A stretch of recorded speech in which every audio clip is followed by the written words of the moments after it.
The cost of IT in business can be staggering. From hardware and software expenses to services like internet and phone, you don't need to spend a fortune on IT to succeed. If your organization spends more than $500 monthly on any service, or you're considering signing a long-term contract, IT Enabled can help you manage your technology and minimize your costs. Contact us today to schedule a free consultation. IT Enabled, we're here to help.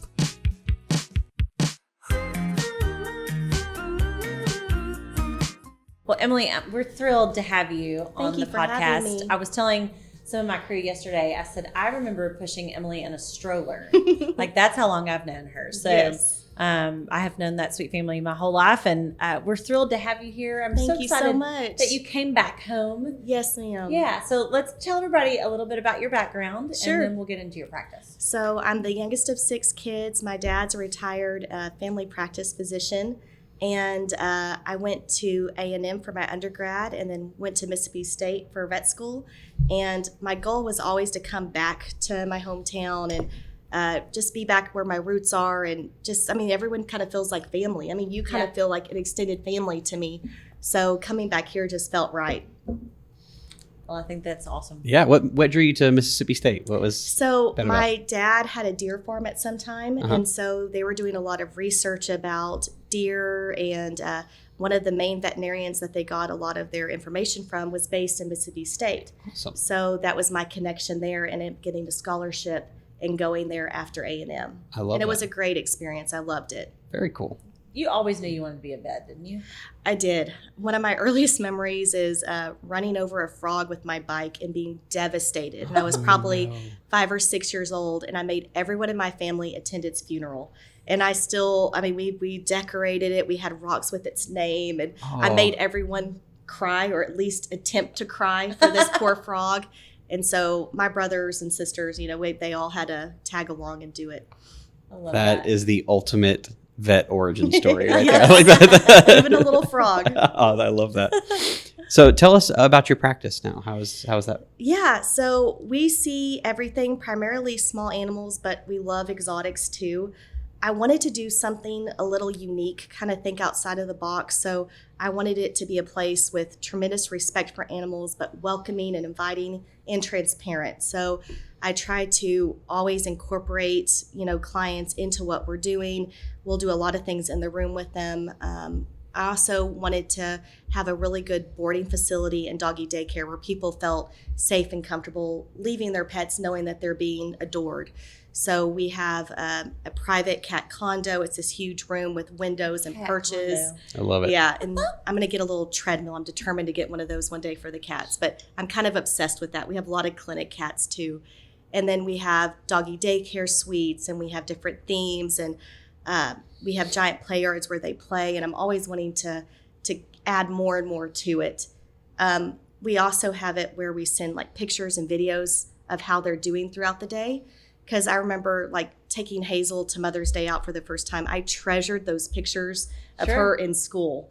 And so I wanted to do something similar for pets. So we kind of mirrored that on the animal side. I love that. Oh, that's awesome. Now, how many dogs and cats at a time do you have? Oh gosh. On doggy day? like busy season, sometimes we can have up to 40 to 50 dogs. Wow. And the cat condo, it has different condos that are interconnecting, and then it has a big central play area, and it's away from the noisy dogs, and it has big windows where they can see the waiting room so they can be nosy and look out. We have a bearded dragon that they love to snoop around and stare at. That's funny. So we can see several cats too, and we've actually had a few people drop off their cats for catty daycare. Oh my Where they gosh. come and play. Aw. So that's kind of funny to see that too. And they just love it, and they just Isn't that fun? own the place. You know how cats are. I love that. I want to go back to you talking about the exotic animals and all of the Yeah. animals that you bring in. So when we think of a vet clinic, we think of cats and dogs, right? Mhm. Is primarily, which I'm sure is a lot of what you do. Right. What are some unique animals that you get that people may not know It's so about? fun because you just never know what you're going to get. Mhm. I've repaired a turtle shell before. I've taken care of many bearded dragons, cockatoos, macaws, chickens, lizards, geckos, different types of lizards. Mhm. We took care of a baby python. I had to sex the python. So Mount. boa constrictor. You definitely can see a wide variety, and you have to be on your toes and be prepared because you never know. But we get so excited, we squeal and we take pictures, and we get excited whenever anything interesting comes in. How do you know if a snake is sick? They can have like a upper respiratory infection, so they can actually have like nasal discharge, or their eye can get swollen. They can get an abscess. Whoa. Okay. Not want to eat, different things like that. Hedgehogs, we see hedgehogs. They're really prone to having infected teeth, so we'll give them like a little teeth cleaning. Oh my gosh. It's really cute. That's awesome. Yeah. So this is going to put you on the spot maybe a little bit. So my daughter is, if she doesn't want to become a professional singer when she grows up, she wants to be a veterinarian. Loves all of How the old is animals. She's 7. Oh, that's great. Saves all of the critters. We have chickens. She has a guinea pig. She has a dog. She wants any and all animals. I love it. But we had squirrels fall out of a tree in our backyard. And for a brief time, we were raising a baby squirrel. And this happens a lot here in East Texas. For sure. So they what get are orphaned. Yeah, what are we supposed to do when that happens? So maybe like a PSA for the people out there if you find a squirrel. I mean, the first thing is to make sure that the mom's not nearby, because Right. as soon as you touch it, your scent's going to be on that squirrel, and the mother squirrel is not going to want to get near it because they see it as something foreign. Okay. So main thing is just to check your surroundings, make sure that there's no chance that the mother squirrel could be coming back. The next thing is to keep it in a safe place, like a box with maybe straw or something to keep it warm. You can give it a little sugar water.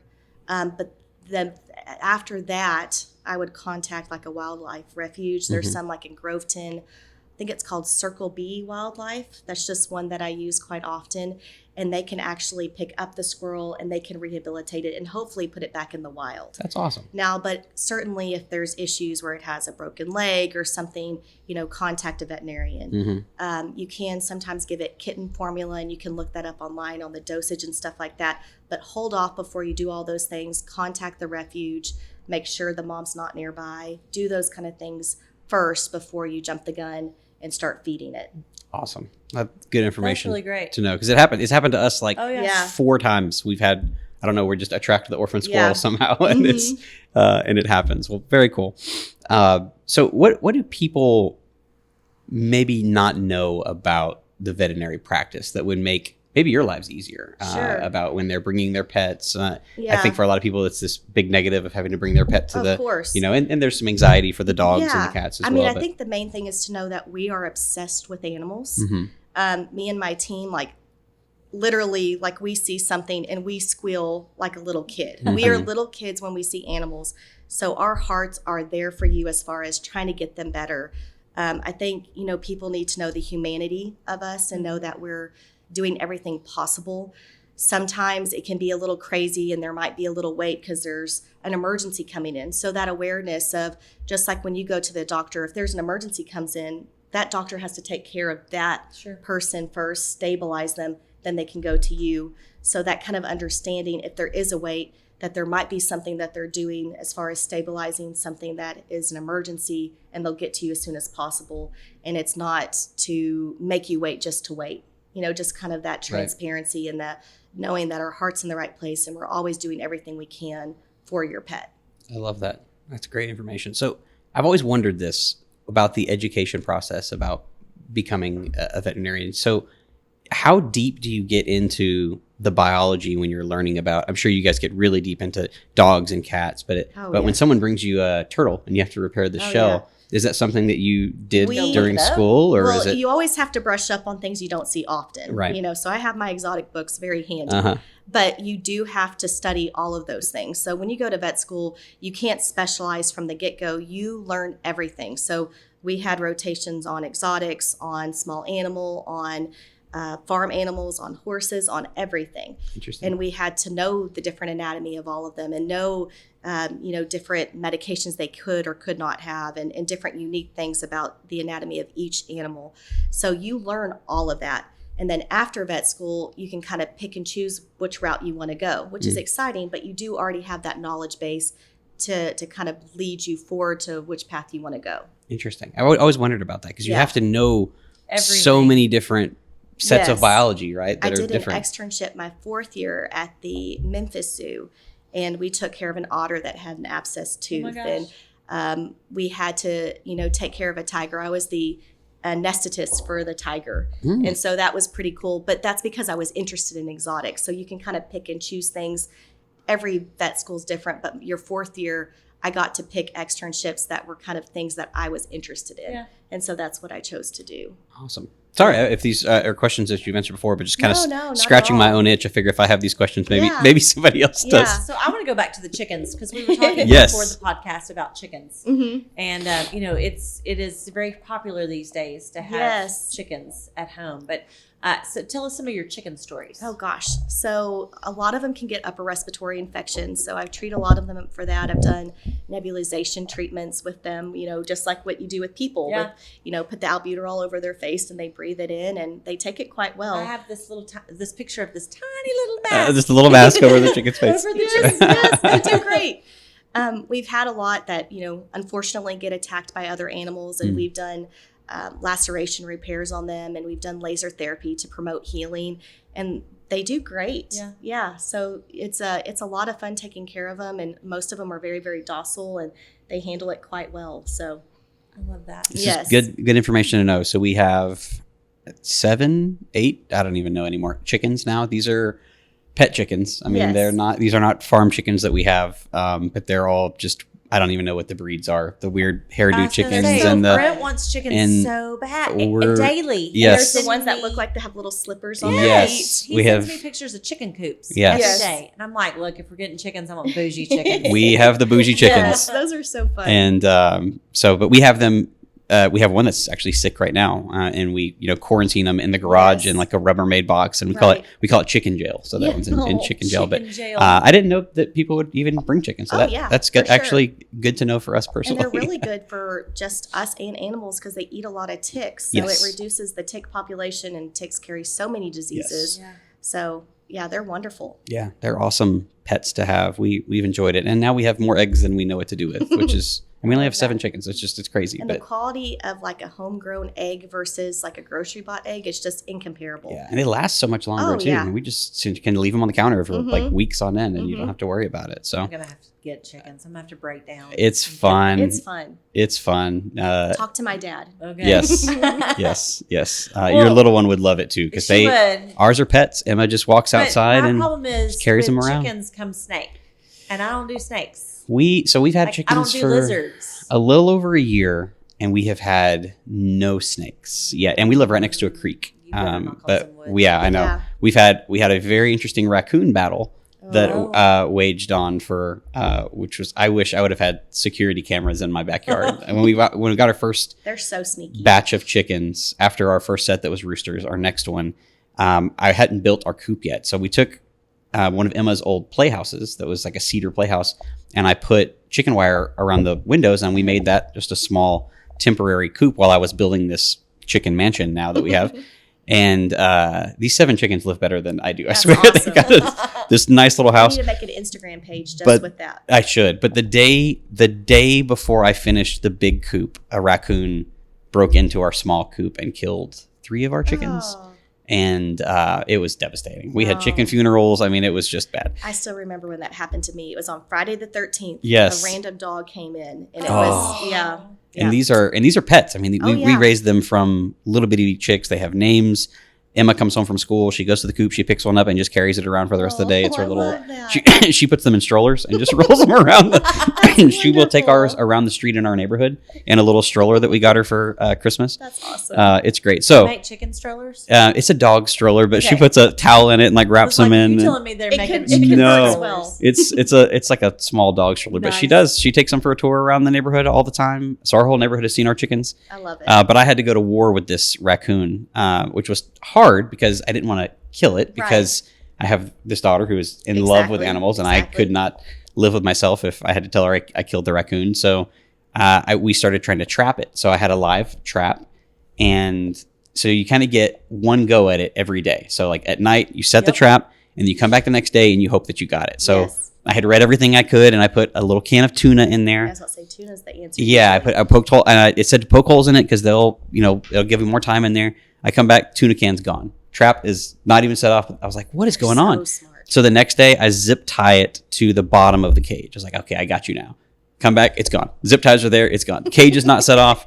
These things were so sneaky. I mean, this is like 7 or 8 days where every night I was improving this thing, and I realized they were getting it in through the side, so I put bricks all around it, and I was like awesome. a madman, and I was like running out into the yard in the middle of the night thinking I had caught it, and I could not catch it with the live trap. So we had to call some people to get rid of it. But that was, we went to war with this raccoon. The raccoon is relocated and happy elsewhere. Yes, That's right. yes. Yes. So it was. They're so smart. I mean, they have hands. No, they can.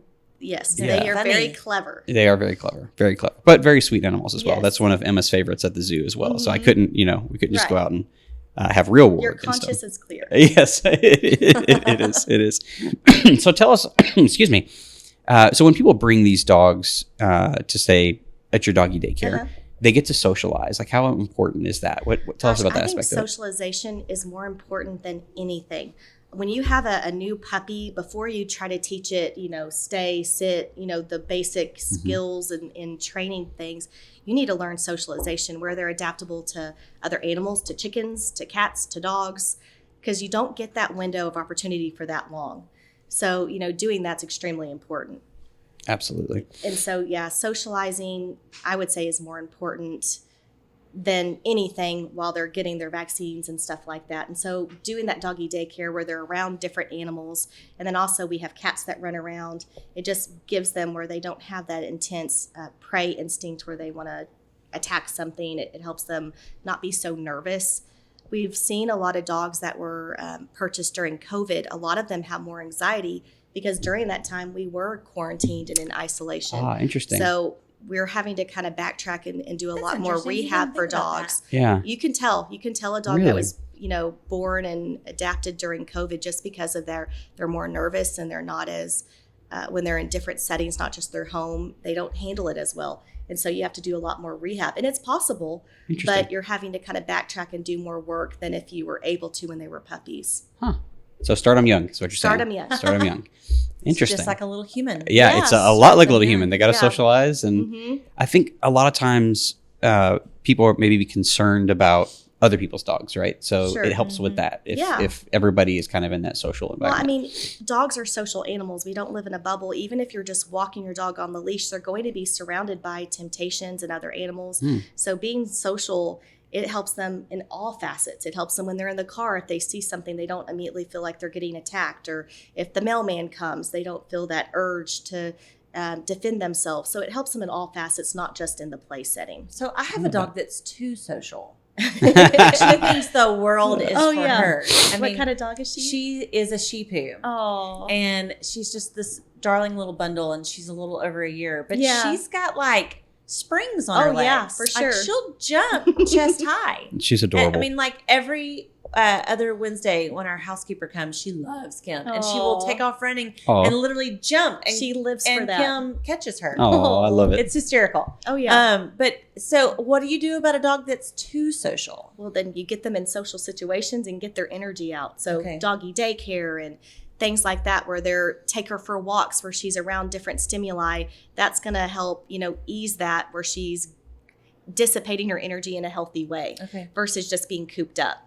Yeah, I mean, she would think she used to come to work with me Yeah. until she became so social that we couldn't get work done Yeah. because she was wiggling all over the place. So you just need to wear her out.